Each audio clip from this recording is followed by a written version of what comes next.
Assalamualaikum warahmatullahi wabarakatuh. Ya anak-anak, kali ini Pak Edi akan menjelaskan tentang hak, kewajiban, dan tanggung jawab. Nah, nanti ada 1, 2, 3, 4, 5 ya. Kita mulai dari pengertian hak, kewajiban, dan tanggung jawab. Nah, hak adalah sesuatu yang harus didapatkan oleh setiap orang sejak lahir bahkan sebelum lahir. Contohnya anak kecil atau anak sekolah mendapat uang saku, itu adalah hak ya. Sejak kecil bahkan sebelum lahir. Nah, nih. Yang kedua, kewajiban. Kewajiban adalah sesuatu yang wajib dilaksanakan setiap orang atau setiap warga negara sesuai dengan peraturannya. Contohnya bekerja. Kalau anak kecil ya, belajar di sekolah atau di rumah. Nah, itu adalah kewajiban. Yang ketiga, tanggung jawab. Tanggung jawab adalah kesadaran manusia akan tingkah laku atau perbuatannya yang disengaja maupun tidak disengaja. Contohnya kalau main bola dia melakukan kesalahan, diberi kartu kuning dan bahkan kartu merah, dan dia sadar tingkah laku sengaja maupun tidak sengaja, dia sadar bahwa dia harus bertanggung jawab. Hak, kewajiban, dan tanggung jawab. Saya ulangi ya. Hak itu yang harus didapatkan, kewajiban yang wajib dilaksanakan, tanggung jawab kesadaran manusia akan tingkah lakunya sendiri. Lanjut. Macam-macam tanggung jawab. Nah, dihafalkan benar-benar ya. Ini sering muncul dalam soal. Macam-macam tanggung jawab. 1. Tanggung jawab terhadap diri sendiri. Contohnya belajar. Nanti kalau belajar rajin, pasti dapat nilai yang bagus. Kalau tidak rajin atau belum rajin, dapat nilai yang kurang maksimal. Berarti dia harus tanggung jawab terhadap dirinya sendiri. 2. Tanggung jawab terhadap keluarga. Nah, seorang ayah tanggung jawabnya memberi kesejahteraan kepada keluarganya. Seorang anak tanggung jawabnya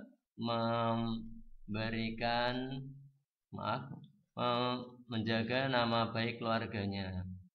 Nah, nggak boleh berbuat yang negatif ya. Nanti kalau berbuat yang tidak baik, orang tua kita juga akan terkena dampaknya. Anak siapa itu toh kok kayak gitu perilakunya? Nah, gitu. Kita harus menjaga nama baik keluarga. 3. Tanggung jawab terhadap masyarakat ya. Pada masyarakat kita harus saling interaksi, silaturahim. Bahkan kalau ada kerja bakti sebaiknya kita ikut, ada musyawarah kita ikut. Nah, ini adalah tanggung jawab terhadap masyarakat. Lanjut, tanggung jawab terhadap bangsa dan negara. Contohnya kita menjadi atlet atau siswa yang berprestasi yang membanggakan Indonesia di kancah internasional.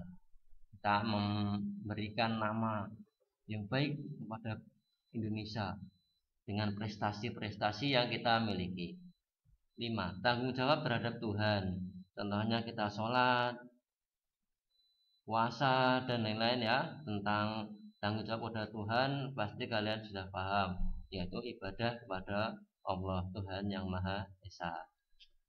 Lanjut, kalau belum paham di replay lagi ya. Lanjut. 2 wujud tanggung jawab.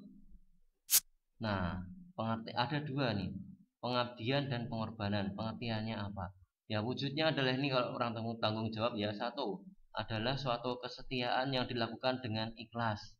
Ya, kalau dia tanggung jawab pada suatu pekerjaan, dia akan setia dengan pekerjaannya dengan ikhlas. 2. Pengorbanan.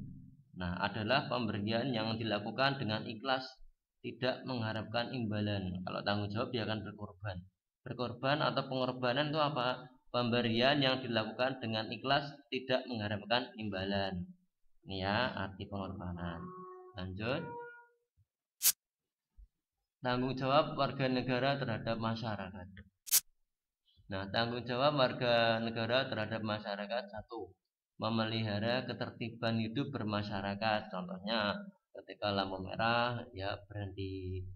Ketika ada peraturan pakai masker ya pakai masker gitu ya.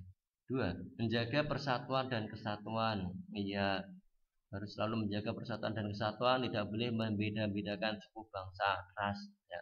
3. Meningkatkan rasa solidaritas. Iya, kalau ada orang yang kesusahan kita bantu, ada pulau lain yang kena musibah kita ikut membantu dengan sedekah atau infak dan lain-lain. 4. Menghapus bentuk tindakan diskriminatif di kehidupan masyarakat. Maaf, gabung. Contohnya, kalau ada orang yang kulit hitam tidak kita temani ya tidak boleh. Atau yang lain-lain karena tidak segolongan dengan kita tidak kita temani, kita kucilkan, tidak boleh, harus sama. Dengan teman siapapun harus adil. 5. Bertanggung jawab terhadap lingkungan. Nih, contohnya tidak membuang sampah sembarangan, tidak mengeksploitasi alam berlebihan. Orang ya, mengeksploitasi alam berlebihan, ya tidak nebang pohon sembarangan, tidak mengambil bahan tambang berlebihan dan lain-lain agar alam tetap terjaga dan tidak terjadi bencana alam. Yang ketiga, menggunakan teknologi ramah lingkungan. Ya, contohnya sekarang banyak kendaraan bermotor yang tidak mengeluarkan asap ya. Knalpotnya sudah diberi saringan, atau ada juga yang plastik yang sudah menggunakan bahan organik dan lain-lain. Nah, kita gunakanlah teknologi yang seperti itu yang ramah lingkungan. Lanjut. Terakhir, ukhrawi. Ya, nah tadi kan membahas tentang interaksi masyarakat. Ternyata dalam hadis sudah dijelaskan oleh Nabi Muhammad yang diriwayatkan hadis riwayat Muslim nomor 2162. Nih, hak muslim kepada muslim yang lain ada 6. 1. Apabila engkau bertemu, ucapkanlah salam kepadanya. Assalamualaikum gitu ya.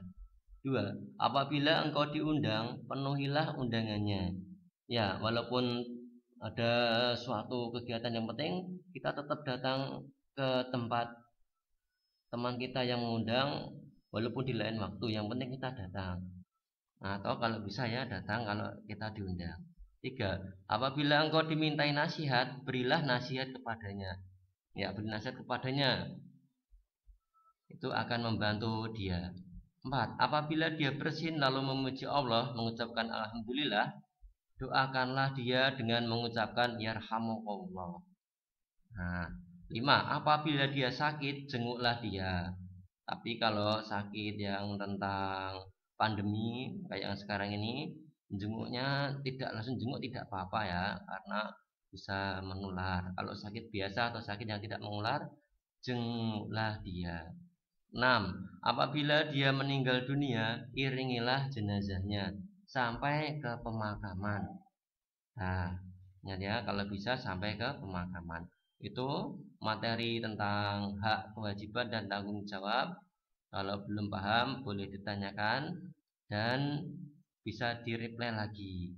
Cukup sekian dari Baidi, semoga bermanfaat. Wassalamualaikum warahmatullahi wabarakatuh.